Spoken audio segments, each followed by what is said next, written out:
क्या आपने कभी किसी वयस्क को पल भर में नखरेबाज बच्चे में बदलते देखा है?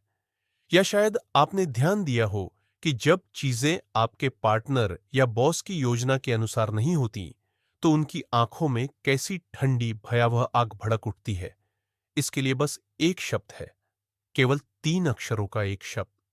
लेकिन एक नार्सिसिस्टिक व्यक्ति के लिए यह शब्द मौत की सजा जैसा लगता है। यह उनकी सर्वशक्तिमानता के भ्रम को तोड़ सकता है और एक ऐसी प्रतिक्रिया पैदा कर सकता है जिसे आप कभी नहीं भूलेंगे। आज हम बात करेंगे कि एक नार्सिसिस्ट आपको किस बात के लिए कभी माफ नहीं करेगा। हम उस हथियार पर चर्चा करेंगे जो आप सभी के पास है, लेकिन जिसे इस्तेमाल करने से कई लोग डरते हैं।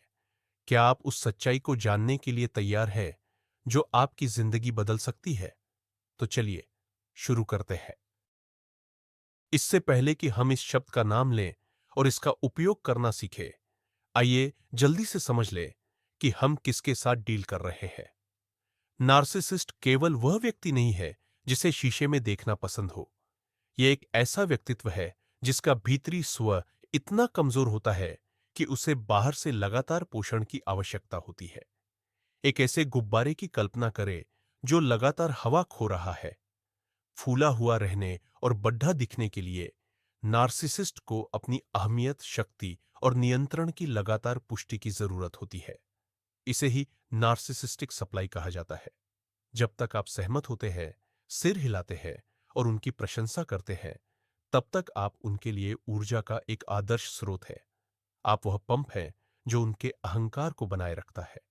लेकिन क्या होता है जब वह पंप काम करना बंद कर देता है? उनकी पूरी संरचना खतरे में पड़ जाती है और यहीं पर हमारा गुप्त हथियार मैदान में आता है। तो चलिए अब इस राज से पर्दा उठाते हैं। एक आत्ममुग्ध व्यक्ति के लिए सबसे बुरा शब्द, एक ऐसा शब्द जिससे उन्हें दिल से नफरत होती है, वह है ना। यह कितनी साधारण सी बात लगती है ना? हम दुकान पर सेल्समैन को ना कहते हैं। हम तब भी ना कहते हैं जब हमें कोई बेस्वाद खाना पेश करता है। लेकिन एक आत्ममुग्ध व्यक्ति के लिए ना सिर्फ एक इनकार नहीं है। यह सिर्फ यह जानकारी नहीं है कि आप उनके साथ फिल्म देखने नहीं जाना चाहते या उनका काम नहीं करना चाहते। उनके लिए ना उनके वजूद को नकारना है। जब आप ना कहते हैं, तो आप आत्ममुग्ध व्यक्ति को एक भयानक सच्चाई बता रहे होते हैं। तुम मुख्य नहीं हो। तुम मुझे नियंत्रित नहीं कर सकते। तुम्हारी इच्छाएं ब्रह्मांड का नियम नहीं है। यह उनके उस झूठे स्व पर सीधा प्रहार है जिसे उन्होंने वर्षों से बड़ी सावधानी से बनाया है। कल्पना कीजिए कि आप ताश का महल बना रहे हैं और कोई उस पर आकर बस फूंक मार देता है। आपका ना ठीक वही हवा है। आइए इस पल के मनोविज्ञान को थोड़ा और गहराई से समझते हैं। उन्हें इतनी तकलीफ क्यों होती है? इस घटना को नार्सिसिस्टिक ट्रॉमा या अहंकारी आघात कहते हैं। एक आम इंसान जब इनकार सुनता है तो उसे बुरा लग सकता है। यह सामान्य है। लेकिन वह यह भी समझता है कि दूसरे व्यक्ति की अपनी इच्छाएं और सीमाएं हैं। लेकिन एक नार्सिसिस्ट आपको एक अलग इंसान के रूप में नहीं देखता, बल्कि खुद का ही विस्तार मानता है, ठीक अपने हाथ या पैर की तरह। कल्पना कीजिए, अगर आपके दाहिने हाथ ने आपके आदेश देने पर अचानक कॉफी का कप उठाने से मना कर दिया, क्या आप घबरा जाएंगे? क्या आपको गुस्सा आएगा? क्या आपको नहीं लगेगा कि आप पागल हो रहे हैं? जब आप कोई सीमा, बाउंड्री तय करते हैं, तो नार्सिसिस्ट को ठीक यही महसूस होता है। उनके लिए यह मैट्रिक्स में एक गड़बड़ी है। उनका औजार होने के नाते आपको अचानक अपनी मर्जी मिल गई है। इससे उनमें एक बहुत गहरी आदिम शर्मिंदगी पैदा होती है, जिसे वे तुरंत ही भयानक क्रोध में बदल देते हैं। अब बात करते हैं पहली प्रतिक्रिया की। जैसे ही आप यह मनाही वाला शब्द बोलते हैं, तो सदमे के लिए तैयार रहिए। अक्सर नार्सिसिस्ट पहली बार में ना सुनते ही नहीं है। वे इसे सीधे नजरअंदाज कर देंगे और बातचीत ऐसे जारी रखेंगे जैसे कि आपने हां कह दिया हो। यह सुनने की समस्या नहीं है। यह अस्वीकार, डिनायल करने का एक रक्षात्मक तंत्र, डिफेंसिव मैकेनिज्म है। उनका दिमाग सचमुच उस जानकारी को रोक देता है जो उनकी बनाई हुई दुनिया की तस्वीर से मेल नहीं खाती। मिसाल के तौर पर आप कहते हैं, नहीं, मैं तुम्हें पैसे उधार नहीं दे सकता, और नार्सिसिस्ट जवाब देता है, ठीक है, तो फिर कल सुबह मुझे पैसे ट्रांसफर कर देना। यह चीज आपको भ्रमित कर सकती है। आप सोचने लगते हैं कि क्या मैंने अपनी बात साफ साफ कही थी या नहीं। लेकिन धोखे में मत आइए, उन्होंने सुन लिया है। वे बस आपको सुधरने का दूसरा मौका दे रहे हैं ताकि आप अपनी भूमिका सही तरह से निभा सके। इस समय यह बहुत जरूरी है कि आप पीछे न हटे और अपना इनकार दोहराए। जब इनकार करने की स्टेज खत्म हो जाती है और नार्सिसिस्ट को यह यकीन हो जाता है कि आप सचमुच गंभीर हैं, तो उनका गुस्सा, रेज, फूट पड़ता है। इस गुस्से का मतलब हमेशा चिल्ला चोट या तोड़फोड़ नहीं होती, हालांकि ऐसा भी देखने को मिलता है। नार्सिसिस्ट का गुस्सा अक्सर ठंडा, हिसाब लगाकर किया गया और रणनीति वाला होता है। उनका एकमात्र मकसद अब आपकी नाफरमानी की सजा देना होता है। उन्हें किसी भी कीमत पर अपना नियंत्रण वापस हासिल करना होता है। कल्पना कीजिए, खिलौनों की दुकान में एक बच्चा है जिसे मां ने कुछ खरीदने से मना कर दिया। वह जमीन पर गिरकर पैर पटकने लगता है। नार्सिसिस्ट भी ठीक यही करता है, बस उसके हथियार बड़ों वाले होते हैं। आप पर स्वार्थी होने का, एहसान फरामोश होने का आरोप लगाया जा सकता है, या यह इल्जाम लगाया जा सकता है कि आप परिवार को तोड़ रहे हैं या पूरी टीम को नीचा दिखा रहे हैं। उनकी कोशिश होती है कि वे आप में इतना गहरा अपराध बोध, गिल्ट पैदा कर दें कि आप खुद ही उनके पास माफी मांगने दौड़े चले आएं और उनकी बात मान लें। बस किसी तरह यह बुरा सपना खत्म हो जाए। आइए, नहीं कहने के जवाब में इस्तेमाल की जाने वाली सबसे आम मैनिपुलेशन तकनीकों में से एक को समझते हैं। इस तकनीक को वर्ड सैलेड या शब्दों का सैलाब कहा जाता है। नार्सिसिस्ट इतनी ज्यादा, इतनी तेजी से और इतनी उलझी हुई बातें करना शुरू कर देता है कि आप बातचीत का धागा ही खो देते हैं। वे आपको 10 साल पुरानी गलतियां याद दिलाएंगे। वे आपके अनुरोध के विषय को बदलकर उस बात पर ले आएंगे कि आपने एक बार ब्रेड लाना कैसे भूल गए थे। वे चतुर शब्दों, दार्शनिक विचारों और झूठे तर्कों का इस्तेमाल करेंगे। बातों की इस बौछार का एकमात्र लक्ष्य आपको थका देना है। वे चाहते हैं कि अतिभार, ओवरलोड के कारण आपका दिमाग बस बंद हो जाए और आप हार मानकर कह दे, ठीक है, बस जो तुम चाहते हो वो ले लो, लेकिन चुप हो जाओ। यह सहन शक्ति की लड़ाई है। यदि आप देखते हैं कि बातचीत भटक कर जंगल में चली गई है और आपको समझ नहीं आ रहा कि बात क्या हो रही है, तो जान ले, ये जानबूझकर किया जा रहा है। आपके नहीं को बकवास के अथाह सागर में डुबोने की कोशिश की जा रही है। उनकी एक और मनपसंद चाल होती है, पीड़ित की भूमिका निभाना। उफ, इस नाटक के तो वो सबसे बेहतरीन कलाकार होते हैं। जैसे ही आप कोई सीमा तय करते हैं, वो तुरंत दुनिया के सबसे दुखी इंसान बन सकते हैं। उनका डायलॉग होता है, मैं तुम्हारे लिए इतना कुछ करता करती हूं, रात भर सोता सोती नहीं हूं, और तुम मेरे लिए इतनी छोटी सी चीज भी नहीं कर सकते। अचानक उनका दिल दर्द करने लगता है, ब्लड प्रेशर बढ़ जाता है, या फिर वो गहरी डिप्रेशन में चले जाते हैं। वो बड़ी कुशलता से आपकी दया और सहानुभूति हासिल करते हैं। और अगर आप सहानुभूति रखने वाले व्यक्ति हैं, और नार्सिसिस्ट के शिकार लोग अक्सर बहुत भावुक और संवेदनशील होते हैं, तो आप इस जाल में फंस जाते हैं। आपको शर्म महसूस होने लगती है कि आपने उस इंसान को परेशान कर दिया है। लेकिन याद रखिए, यह सब एक नाटक है। इस नाटक के पर्दे के पीछे कोई असल दर्द नहीं है, बस एक ठंडी गणना है आपके व्यवहार पर फिर से नियंत्रण हासिल करने की। इस शो का टिकट मत खरीदिए। जब दया और गुस्सा काम नहीं करते हैं, तो नार्सिसिस्ट अपनी आस्तीन से गैस लाइटिंग नाम का पत्ता निकालता है। वे आपको यकीन दिलाने की कोशिश करेंगे कि आपने कभी ना कहा ही नहीं था, या आपका मतलब बिल्कुल कुछ और था, या इससे भी बुरा, वे दावा करेंगे कि आपको ना कहने का कोई हक ही नहीं है क्योंकि आप मानसिक रूप से ठीक नहीं है।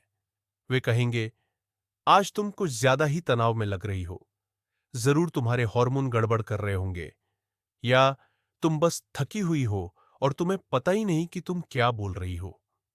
वे कोशिश करते हैं कि आप अपनी सोचने समझने की क्षमता पर संदेह करने लगे। ये एक खतरनाक चाल है, क्योंकि यह आपको अपनी ही वास्तविकता पर शक करने के लिए मजबूर कर देती है। आप सोचने लगते हैं, क्या मैं सचमुच ज्यादा प्रतिक्रिया दे रहा हूं? कहीं मैं बहुत ज्यादा सख्त तो नहीं हो रहा? रुकिए, यह एक जाल है। आपका इनकार करने का अधिकार आपके मूड या थकान पर निर्भर नहीं करता है। यह आपका मूलभूत अधिकार है। अब बात करते हैं कि जब अंतरंग संबंध या नजदीकी के मामले में आप नहीं कहते हैं, तो क्या होता है। यह एक बेहद ही संवेदनशील पहलू है। एक नार्सिसिस्ट के लिए सेक्स या शारीरिक नजदीकी से मना करना केवल पार्टनर की इच्छा की कमी नहीं होती। यह सीधे तौर पर उनकी आकर्षण क्षमता और पौरुषत्व या स्त्रीत्व पर किया गया अपमान होता है। यहां उनकी प्रतिक्रिया बहुत क्रूर हो सकती है। वे आपको जलन महसूस कराने के लिए और यह साबित करने के लिए कि उनकी अभी भी डिमांड है, आपकी आंखों के सामने ही दूसरों के साथ फ्लर्ट करना शुरू कर सकते हैं। वे आपको अपने एक्स पार्टनर से तुलना करना शुरू कर सकते हैं, और यह तुलना आपके पक्ष में बिल्कुल नहीं होगी। या फिर वे बॉयकॉट की रणनीति का इस्तेमाल करते हैं, जिसके तहत वे आपको सजा के तौर पर शारीरिक संपर्क से, यहां तक कि साधारण गले लगने से भी वंचित कर देते हैं। यह एक प्रकार की कंडीशनिंग होती है, जिसका सीधा संदेश होता है, अगर तुम मुझे वो नहीं दोगे जो मैं चाहता हूं, तो तुम्हें मुझसे एक बूंद भी प्यार या अपनापन नहीं मिलेगा। आइए पैसों से जुड़े ना के बारे में बात करते हैं। एक नर्सिसिस्ट के लिए पैसा अक्सर ताकत और कंट्रोल का हथियार होता है। जब आप उनके आइडियाज को स्पॉन्सर करने से, उन्हें उधार देने से या उनकी मर्जी के हिसाब से पैसे खर्च करने से मना करते हैं, तो आप उनकी मनमानी की सप्लाई लाइन काट देते हैं। नर्सिसिस्ट अक्सर मानते हैं कि जो कुछ आपका है वो उनका भी है। उनका फंडा बिल्कुल साफ होता है, हमारा पैसा मतलब मेरा पैसा, और तुम्हारा पैसा भी मेरा ही पैसा। जब आप कहते हैं, नहीं, मैं तुम्हें यह महंगा खिलौना नहीं दिलाऊंगा, या नहीं, मैं इस संदिग्ध बिजनेस में निवेश नहीं करूंगा, तो वो इसे चोरी मानते हैं। उनके दिमाग में आपने उनसे वो चीज चुरा ली है जिस पर उनका हक था। इसलिए तैयार रहिए। वो आप पर लालची होने का, स्वार्थी होने का और प्यार न करने का इल्जाम लगाएंगे। आखिरकार उनकी दुनिया में प्यार इसी बात से मापा जाता है कि आप उन पर कितना खर्च करने को तैयार है। एक और बहुत जरूरी पॉइंट है, जिसे हम ट्रायंगुलेशन कहते हैं। जब आपका ना उनकी जोर जबरदस्ती के आगे टिक जाता है, तब नार्सिसिस्ट बैकअप बुलाता है। वो तीसरे लोगों को इसमें शामिल करते हैं। ये आपकी मां हो सकती है, कॉमन दोस्त हो सकते हैं, या यहां तक कि आपके बच्चे भी। वो नाटक करेंगे। सोचिए, मैंने उनसे मदद मांगी और उन्होंने मना कर दिया। भला ऐसे कौन करता है? वो आपके खिलाफ एक जनमत तैयार करते हैं। उनका मकसद होता है कि आप खुद को अकेला और बेकार महसूस करें। ग्रुप का दबाव, प्रेशर बहुत असरदार होता है। जब कोई कॉमन दोस्त आपको फोन करके कहता है, अरे यार, क्यों इतना नाटक कर रहे हो, उनकी मदद कर दो ना, तो मजबूत बने रहना काफी मुश्किल हो जाता है। नार्सिसिस्ट यह बात जानता है। वो दूसरों का इस्तेमाल करता है ताकि आपके प्रतिरोध, रेजिस्टेंस को पूरी तरह कुचल सके। यह चाल बहुत घटिया है, पर असरदार बहुत ज्यादा होती है। लेकिन यहां सबसे जरूरी बात जो आपको याद रखनी है, वो यह है, इन लोगों को कहानी का केवल एक ही पहलू पता है, और वो पहलू जिसे नार्सिसिस्ट ने तोड़ मरोड़ कर पेश किया है। जब आप कोई सख्त ना है कहते हैं, तो उस पर प्रतिक्रिया कभी कभार पूर्ण रूप से नजरअंदाज कर देना होती है। इसे विथहोल्डिंग या फिर खामोशी का खेल कहा जाता है। नर्सिसिस्ट बस अब से बट करना बांड कर देता है। वह अपकेयर पर ऐसे दिखाता है मनो अब वहां है हन्नहाल, जैसे कि अब कोई खाली जगह हो। वह एक शब्द में जवाब दे सकता है या फिर बिल्कुल हाँ जवाब ना हान देगा। ये खामोशी दिनों तक और यहां तक कि हफ्तों तक चल सकता है। इस यतना टॉर्चर का मकसद यह है कि अब खुद को बेकार, बिल्कुल हार अस्तित्वहीन महसूस करें। वे चाहते हैं कि अब घुटनों पर झुक कर मंगे, मफ़्फ़ा का भीख मंगे, ताकि वे सिर्फ दोबारा आपसे बट करना शुरू कर दें। बहुत सारे लोग इस चरण पर तुझ जाते हैं क्योंकि अपने ही घर के अंदर सामाजिक अकेलेपन को सहा करना बहुत मुश्किल होता है। लेकिन अगर आप समझ जाएं कि यह सिर्फ एक हेराफेर मैनिपुलेशन है या एक बलिग व्यक्ति का बचकाना गुस्सा या जिद है, तो इस खामोशी को सहन करना अब के लिए कफ्फा आसान हो जाएगा। लेकिन इस शब्द को कहना हमारे लिए इतना मुश्किल क्यों है? आखिर हमारी जबान अटक क्यों जाती है? क्योंकि नार्सिसिस्टों ने आपको लंबे समय तक और बहुत मेहनत से ट्रेनिंग दी है। यह बिल्कुल पावलोव के कुत्ते की शर्ती प्रतिक्रिया, कंडीशन रिफ्लेक्स जैसा है। आपको यह सिखाया गया है कि अगर आप हाँ कहते हैं तो इनाम मिलेगा या कम से कम सज्जा नहीं मिलेगी, और अगर आप ना कहते हैं तो दर्द सहना पड़ेगा। आप सिर्फ ना शब्द से नहीं डरते, आप इसके नतीजों से डरते हैं। आप झगड़े से डरते हैं, रूखे व्यवहार से डरते हैं, बुरा बनने से डरते हैं। नार्सिसिस्ट ने आपके दिमाग में यह प्रोग्राम डाल दिया है, आपकी जरूरतें महत्वपूर्ण नहीं है, जरूरी सिर्फ वो है जो मैं चाहता हूं। ना कहना शुरू करने के लिए सबसे पहले इस प्रोग्राम को तोड़ना जरूरी है। आपको यह समझना होगा कि आप किसी दूसरे वयस्क व्यक्ति की भावनाओं की जिम्मेदारी नहीं लेते। उसका गुस्सा उसकी समस्या है, आपका दोष नहीं। एक दिलचस्प बात यह है कि कभी-कभी नार्सिसिस्ट लोग आपके ना को हां में बदलने की कोशिश करते हैं। इसके लिए वे फुट इन द डोर जैसी तरकीबें इस्तेमाल करते हैं। वे एक छोटी सी रिक्वेस्ट से शुरुआत करते हैं, जिसे मना करना मुश्किल होता है।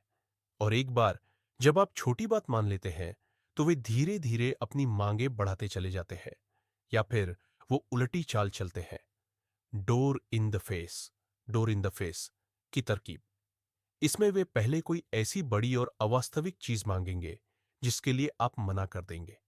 फिर वे वो चीज मांगेंगे जिसकी उन्हें सच में जरूरत है, लेकिन पहली बड़ी मांग के मुकाबले ये चीज आपको छोटी लगेगी। जैसे, मुझे एक कार खरीद दो, नहीं तो कम से कम नया फोन ही दिला दो। आप कार से छुटकारा मिलने की राहत में फोन के लिए हाँ कर देते हैं, लेकिन हकीकत में उन्हें सिर्फ फोन ही चाहिए था। सावधान रहे, अगर आपको कोई चाल या धोखा महसूस हो, तो आपका ना एकदम स्पष्ट और अटल होना चाहिए। नार्सिसिस्ट को ना कहने का सही तरीका क्या है? नियम नंबर 1, सफाई मत दो, कभी नहीं। जैसे ही आप इनकार करने की वजह बताने लगते हैं, जैसे मैं नहीं कर सकता सकती क्योंकि मेरे पास पैसे नहीं है या मेरे पास वक्त नहीं है, आप नार्सिसिस्ट को एक जबरदस्त हथियार दे देते हैं। वे तुरंत आपकी समस्या का हल खोज लेंगे। पैसे नहीं है तो लोन ले लो, वक्त नहीं है, मीटिंग कैंसिल कर दो। उनके लिए आपके तर्क सिर्फ बाधाएं हैं जिन्हें पार करना है। सबसे दमदार ना सिर्फ ना होता है, या फिर नहीं, यह मेरे लिए ठीक नहीं है। कोई सफाई नहीं, कोई माफी नहीं।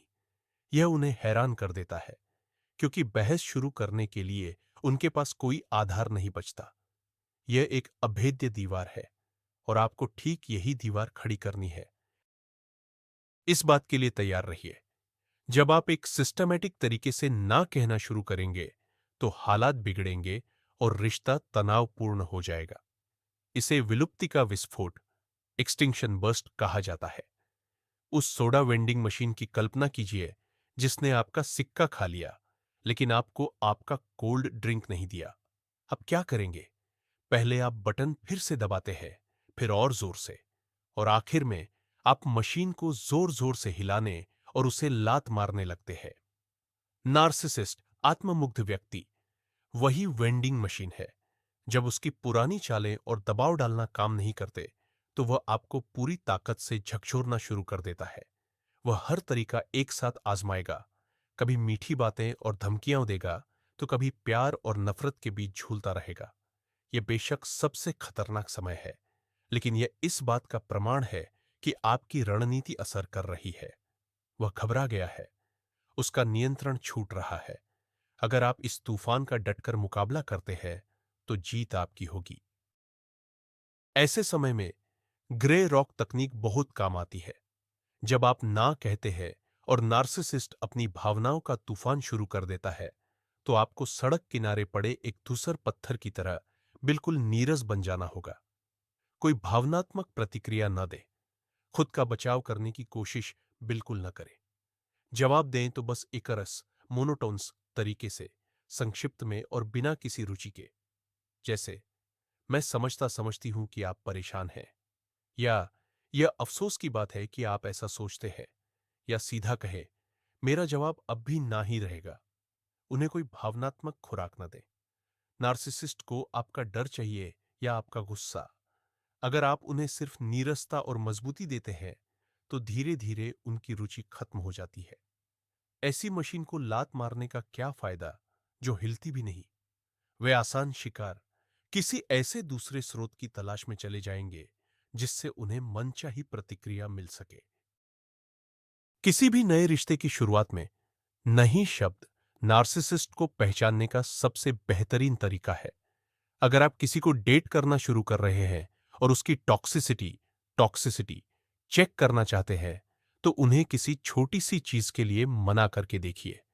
जैसे, कह दीजिए कि आप आज शाम नहीं मिल सकते, या फिर आपको वह रेस्टोरेंट पसंद नहीं है जो उन्होंने चुना है, और उनकी प्रतिक्रिया, रिएक्शन पर ध्यान से नजर रखिए। एक स्वस्थ और संतुलित इंसान कहेगा, ठीक है, कोई बात नहीं, अगली बार सही। वहीं एक नार्सिसिस्ट हनीमून फेस में भी एक छोटी सी प्रतिक्रिया देगा। चेहरे पर असंतोष की झलक, कोई व्यंग्यात्मक टिप्पणी, सार्कास्टिक कमेंट, या फिर आपको मनाने की जबरदस्त कोशिश। ये एक बहुत बड़ा रेड फ्लैग है। अगर यह इंसान आपके छोटे से नहीं का सम्मान अभी नहीं कर सकता, तो वे भविष्य में आपके बड़े नहीं की इज्जत कभी नहीं करेंगे। यह समझना बहुत जरूरी है कि जब आप किसी आत्ममुग्ध व्यक्ति नार्सिसिस्ट को न कहते हैं, तो असल में आप अपनी आत्मा को हां कह रहे होते हैं। हर बार जब आप कोई सीमा निर्धारित करते हैं, तो आप अपनी जगह, अपने वजूद का एक हिस्सा वापस पा लेते हैं। आपको याद आता है कि आप कौन हैं। आप खुद का सम्मान करना शुरू करते हैं। और अजीब लग सकता है, लेकिन यही एकमात्र तरीका है जिससे आप आत्ममुग्ध व्यक्ति को अपनी कद्र करने पर मजबूर कर सकते हैं। वे उन लोगों से घृणा करते हैं जिन्हें वे नियंत्रित कर सकते हैं, और चुपके से उनसे डरते हैं जिन्हें वे तोड़ नहीं सकते। आपकी दृढ़ आपके रिश्ते को गर्मजोशी भरा और प्रेमपूर्ण नहीं बनाएगी, यह तो असंभव है, लेकिन यह इसे आपके लिए सुरक्षित बना देगी। यह आपको शिकार पीड़ित से एक ऐसे अभेद किले में बदल देगी जिस पर हमला करके जीत हासिल करना असंभव है। लेकिन सावधान रहे, नार्सिसिस्टों के कुछ प्रकार ऐसे होते हैं जिनसे आपको बस भाग जाना चाहिए। अगर आपका ना शारीरिक हिंसा की धमकियां, पीछा करना या जानलेवा स्थितियां पैदा करता है, तो कोई भी मोलभाव या बातचीत की तकनीक यहां काम नहीं करेगी। ऐसी स्थिति में आपका ना एक आखिरी विदाई की तरह होना चाहिए। पूर्ण संपर्क विच्छेद, उन्हें हर जगह ब्लॉक करें, राडार से पूरी तरह गायब हो जाए। कभी कभी ऐसा व्यक्ति जिस एकमात्र ना को समझता है, वह है उसकी जिंदगी में आपकी पूर्ण अनुपस्थिति। अपने इनकारों के माध्यम से उन्हें सुधारने की कोशिश न करें। आपका काम खुद को बचाना है, न कि उनके मानसिक विकार को ठीक करना। सीमाएं किसी और को बदलने के लिए नहीं बनाई जाती, बल्कि खुद की रक्षा करने के लिए होती है। और अब सबसे खास और आखिरी बात, एक नार्सिसिस्ट आपको आपकी आजादी के लिए कभी माफ नहीं करेगा। वह आपके इनकार को हमेशा याद रखेगा, और जब भी मौका मिलेगा बदला लेने की कोशिश करेगा। लेकिन आपको इससे डरना नहीं चाहिए। उनका माफ न करना ही आपकी आजादी का प्रमाण है। अगर नार्सिसिस्ट आप पर गुस्सा है, तो समझ लीजिए कि आप सब कुछ सही कर रहे हैं। इसका मतलब है कि आप उनके नियंत्रण से बाहर हो चुके हैं। उन्हें गुस्सा होने दो, उन्हें साजिशें रचने दो। आपकी शक्ति इसमें है कि अब आपको उनकी मंजूरी की आवश्यकता नहीं है। नहीं, नो शब्द उस गर्भनाल को काट देता है जिसके जरिए वे आप में से जीवन चूस रहे थे। इस शब्द को मजबूती से पकड़ कर रखिए। आईने के सामने इसका अभ्यास कीजिए। इसे जोर से बोलिए। यह आपकी तलवार और आपकी डाल है। अस्वीकृति की संरचना को समझते हुए हमने एक लंबा सफर तय कर लिया है। अब आप जानते हैं कि एक नार्सिसिस्ट के लिए ना सिर्फ एक शब्द नहीं, बल्कि उनकी सबसे दुखती रग पर, उनके फूले हुए मगर खोखले अहंकार पर किया गया सीधा वार है। आपने यह समझ लिया है कि वे क्रोध, हेरफेर और नजरअंदाज करके क्यों प्रतिक्रिया देते हैं। लेकिन सबसे जरूरी बात यह है कि अब आप समझते हैं, उनकी यह प्रतिक्रिया आपकी गलती नहीं है, यह उनकी बीमारी का लक्षण है। ना को एक हथियार की तरह इस्तेमाल करके आप एक आसान शिकार या सुविधाजनक साधन बने रहना बंद कर देते हैं और एक ऐसे इंसान बन जाते हैं जिसके साथ हिसाब से पेश आना पड़ीदाश्ता है। हाँ, यह आसान नहीं होगा, माहौल बिगड़ेगा और मुश्किलें आएंगी, लेकिन उस तूफान के पार आपको जो शांति और आत्मसम्मान मिलेगा, वह इस कोशिश के लायक है। इस वीडियो को अंत तक देखने के लिए धन्यवाद। मुझे उम्मीद है कि यह आपको वह सीमा निर्धारित करने की ताकत देगा जिसे आप लंबे समय से स्थापित करना चाहते थे। अगर आपको यह वीडियो उपयोगी लगा हो तो चैनल को सब्सक्राइब करें और अगली वीडियो मिस न करने के लिए बेल आइकॉन यानी घंटी दबाएं। लाइक जरूर करें। इससे यह जरूरी जानकारी ज्यादा लोगों तक पहुंचने में मदद मिलेगी। और अब मेरा आपसे एक सवाल है, आपके ना कहने पर आपको किस सबसे अजीबोगरीब प्रतिक्रिया का सामना करना पड़ रहा है? अपनी कहानी कमेंट्स में लिखें। आइए इस पर मिलकर चर्चा करते हैं। नए वीडियो में मिलते हैं।